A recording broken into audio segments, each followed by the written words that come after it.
बहुत से ऐसे हैं जो कई कई दिनों तक घर नहीं जा पाए, अपने घर वालों से नहीं मिल पाए। कई लोगों ने अपने परिवार के अहम सदस्यों, अपने करीबियों को खोया भी है। इस मुश्किल के बीच आपने अपने कर्तव्य को सर्वोच्च प्राथमिकता दी है।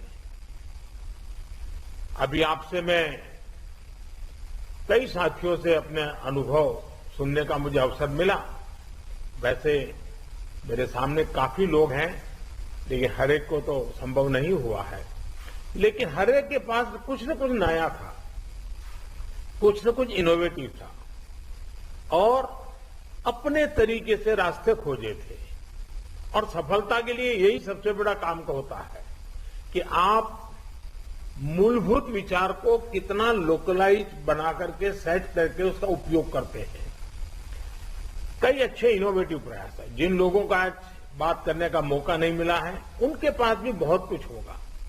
मेरा आप सबसे आग्रह है कि आप बिना संकोच, आपको लगता है कि जो चीज आपने अच्छी की है, अच्छे ढंग से की है, वो मुझे जरूर भेजिए, लिख करके मेरे तक पहुंचाइए और मैं इसका अन्य जिलों में उपयोग कैसे हो, इसकी जरूर चिंता करूंगा।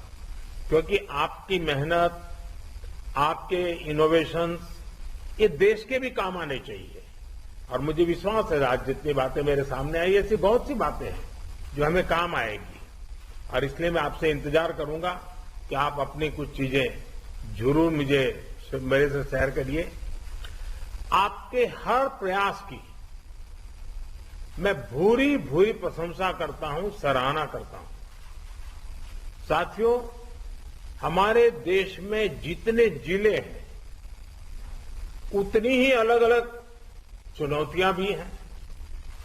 एक तरह से हर जिले के अपने अलग चैलेंजेस हैं। आप अपने जिले के चैलेंजेस को बहुत बेहतर तरीके से समझते हैं और इसलिए जब आपका जिला अगर जीतता है तो मतलब देश जीतता है। जब आपका जिला कोरोना को हराता है तो देश कोरोना को हराता है। और इसलिए जिले का मिजाज, गांव गांव में एक मैसेज कि मेरा गांव मैं कोरोना मुक्त रखूंगा, मेरे गांव में मैं कोरोना को प्रवेश नहीं करने दूंगा। ये गांव के लोग संकल्प लें और गांव के लोग जिस प्रकार से व्यवस्थाएं करते हैं, मैं तो हैरान था।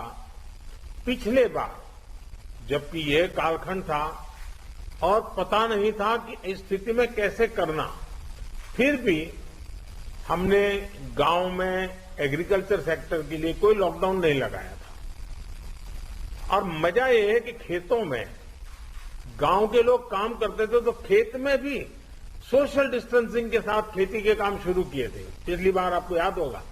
मतलब हमारे गांव कितनी तेजी से संदेश को पकड़ भी लेते हैं और अपनी जरूरत के हिसाब से उसको मॉडिफाई करके पक्का कर लेते हैं।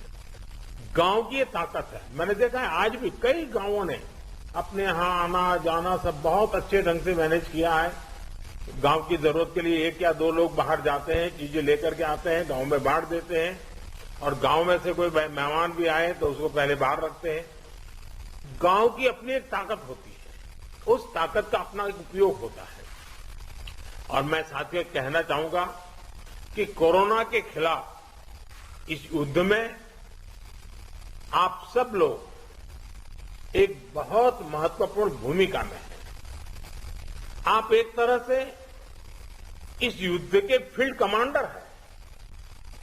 जैसा कि किसी भी युद्ध में होता है, फील्ड कमांडर बड़ी योजना को मूर्त रूप देता है, जमीन पर उस लड़ाई को लड़ता है, परिस्थिति के अनुसार निर्णय लेता है। आप सब भारत की इस लड़ाई के महत्वपूर्ण फील्ड कमांडर्स के रूप में आज नेतृत्व संभाल रहे हैं और इस वायरस के खिलाफ हमारे हथियार क्या है? हमारे हथियार हैं local containment zones, aggressive testing और लोगों तक सही और पूरी जानकारी। हॉस्पिटल्स में कितने बेड उपलब्ध हैं, कहां उपलब्ध हैं, ये जानकारी आसानी से उपलब्ध होने पर लोगों की सहूलियत बढ़ती है। इसी तरह कालाबाजारी पर लगाम हो, ऐसे लोगों पर सख्त कार्रवाई हो, या फ्रंटलाइन वर्कर्स का मोरल हाई रखकर उन्हें मोबिलाइज करना हो। एक फील्ड कमांडर के रूप में आपके प्रयास पूरे जिले को मजबूती देते हैं। फ्रंटलाइन वर्कर्स को आपके कंडक्ट और एक्शन से हमेशा प्रेरणा मिलती है, उनका भरोसा और बढ़ता है। मैं आपसे एक और बात कहना चाहूंगा। अब इसलिए अगर आपको कहीं लगता है कि सरकार द्वारा बनाई पॉलिसी में जिला स्तर पर किसी इनोवेशन की जरूरत है, उस इनोवेशन में से पॉलिसी को ताकत मिलेगी, तो मेरा आपको खुली छूट है, आप जरूर कीजिए। अगर ये इनोवेशन आपके जिले की स्थानीय जरूरतों के हिसाब से है तो उसे उसी हिसाब में करिए। अगर आपको लगता है कि आपने जो इनोवेशन किया है वो पूरे प्रदेश के लिए या पूरे देश के लिए बेनिफिशियल है, तो उसे सरकार तक भी पहुंचाइए। अगर आपको अपने अनुभवों से तेजी से बदलती परिस्थितियों के हिसाब से पॉलिसीज में किसी सुधार की जरूरत लगती है, तो उसका भी फीडबैक जरूर पहुंचाइए, बिना संकोच पहुंचाइए। क्योंकि ये लड़ाई ऐसी है कि हम सब मिलकर के सोचेंगे, सब मिलकर के नई नई चीजें ले आएंगे, तब जाकर के हम कर पाएंगे। साथियों, आपके जिले की सफलता बाकी जिलों के लिए एक उदाहरण बन सकती है, उनकी भी मदद कर सकती है। कोरोना से निपटने के लिए जो भी बेस्ट प्रैक्टिसेस हैं, उनको भी हमें एडॉप्ट करते चलना है। आपके बहुत से साथी ऐसे जिलों में होंगे जहां कोरोना संक्रमण पीक पर पहुंचने के बाद अब कम हो रहा है। उनके अनुभवों से सीखकर आप अपने जिलों में अपनी रणनीति को और मजबूत करते रहेंगे तो कोरोना के खिलाफ लड़ाई और आसान होगी। साथियों, इस समय कई राज्यों में कोरोना संक्रमण के आंकड़े कम हो रहे हैं, कई राज्यों में बढ़ भी रहे हैं। कम होते आंकड़ों के बीच हमें ज्यादा सतर्क रहने की जरूरत है। बीते एक साल में करीब करीब हर मीटिंग में मेरा यही आग्रह रहा है कि हमारी लड़ाई एक जीवन बचाने की है, एक एक जीवन बचाने की है। हमारी जिम्मेदारी संक्रमण को फैलने से रोकने की भी है, और ये तभी संभव है जब हमें संक्रमण की स्केल की सही जानकारी होगी। टेस्टिंग, ट्रैकिंग, आइसोलेशन, ट्रीटमेंट और कोविड एप्रोप्रिएट बिहेवियर, इस पर लगातार बल देने रहना जरूरी है। कोरोना की इस दूसरी वेव में अभी ग्रामीण और दुर्गम क्षेत्रों में हमें बहुत ध्यान देना है। इसमें फील्ड में बिताया हुआ आप सभी का अनुभव और आपकी कुशलता ये बहुत काम आने वाली है। हमें गांव गांव में जागरूकता भी बढ़ानी है और उन्हें कोविड के इलाज की सुविधाओं से भी जोड़ना है।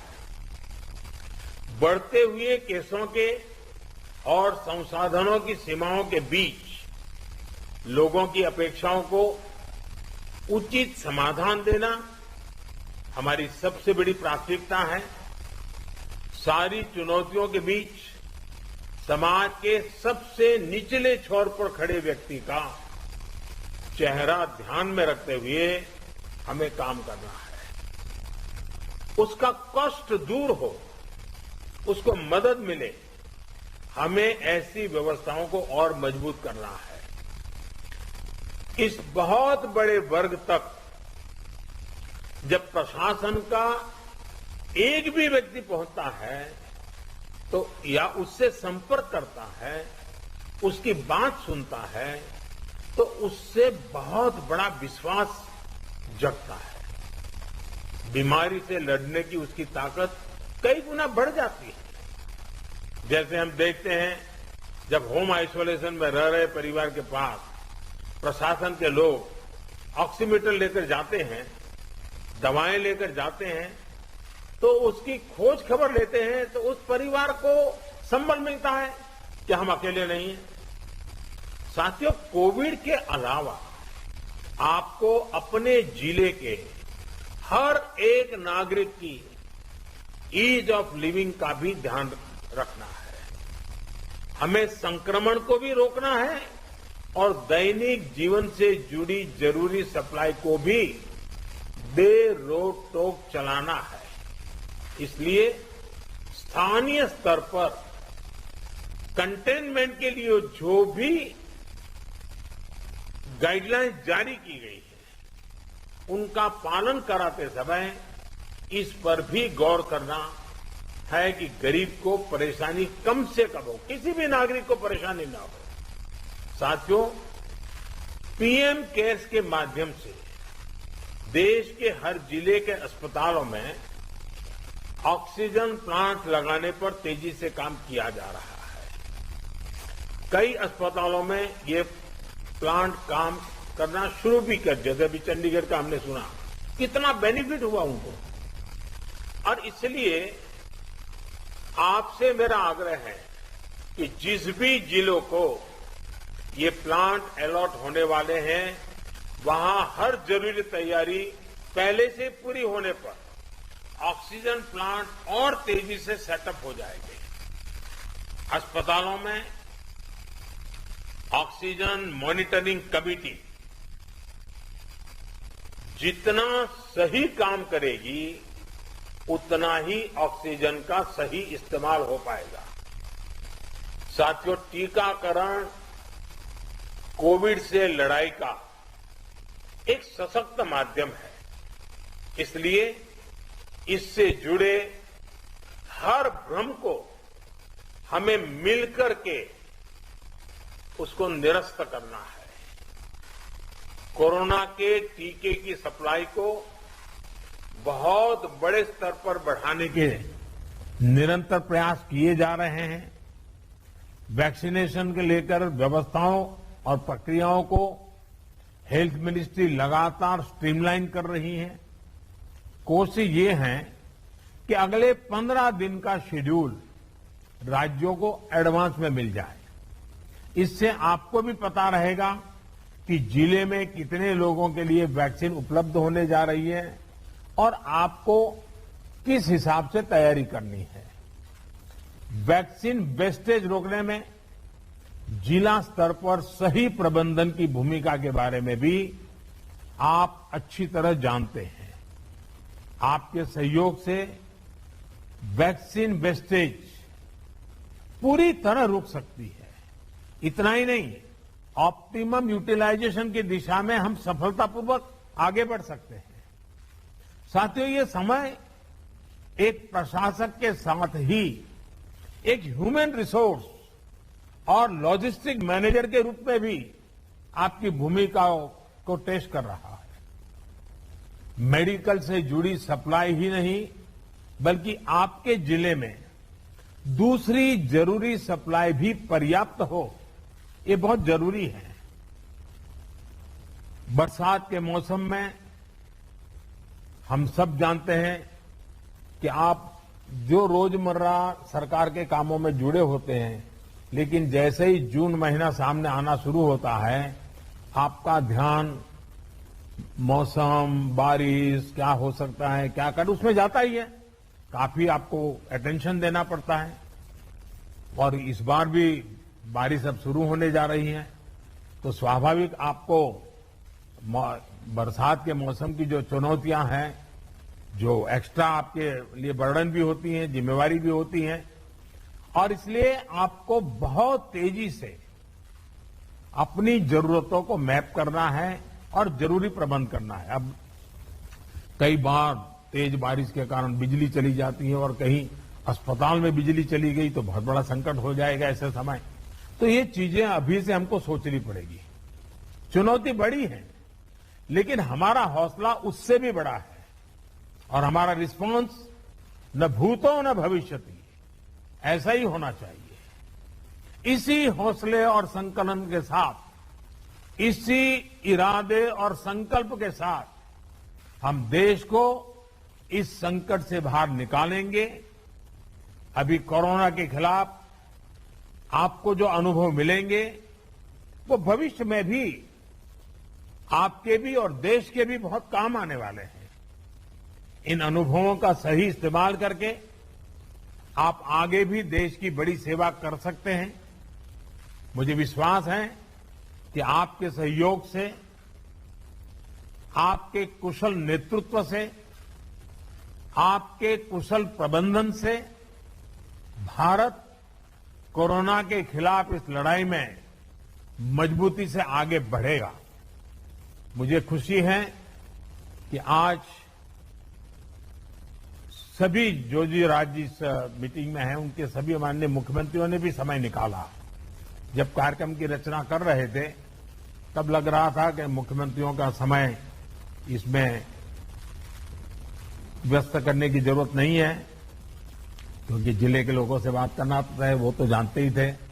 लेकिन फिर भी इस विषय के प्रति गंभीरता को लेकर के, संवेदनशीलता को लेकर के मुख्यमंत्री भी इसमें जुड़े हैं। ये बहुत ही स्वागत योग्य है। मैं सभी आदरणीय मुख्यमंत्रियों का भी हृदय से आभार व्यक्त करता हूं और मुख्यमंत्री जी के मार्गदर्शन में आपकी जिले की सारी टीमें एक विश्वास के साथ, संकल्प के साथ एक एक गांव को कोरोना से बचाना है, इस मंत्र को लेकर के आप आगे बढ़ें और तेजी से रिकवरी रेट बढ़े, तेजी से पॉजिटिव केसों की संख्या बढ़े, तेजी से टेस्ट ज्यादा हो। इन सभी बातों पर बल देते हुए हम सफलता की दिशा में एक भी प्रयास न छोड़े, एक भी प्रयोग न छोड़े। मुझे विश्वास है कि जो आपसे सुना है उसमें एक आत्मविश्वास भी है, अनुभव भी है, नए नए तौर तरीके भी हैं। ये सारी चीजें अपने आप में बहुत बड़ा विश्वास पैदा करती हैं। मैं फिर एक बार आप सबका बहुत बहुत धन्यवाद करता हूं और बहुत बड़ा काम है, फील्ड में रहना है। आपके स्वास्थ्य का भी जरूर ख्याल रखिए, अपने परिवारजनों के स्वास्थ्य का भी ख्याल रखिए और आप जिस क्षेत्र को संभाल रहे हैं वहां के एक एक नागरिक के स्वास्थ्य को बनाए रखने में आपका नेतृत्व काम आए, इसी अपेक्षा के साथ बहुत बहुत धन्यवाद, बहुत बहुत शुभकामनाएं।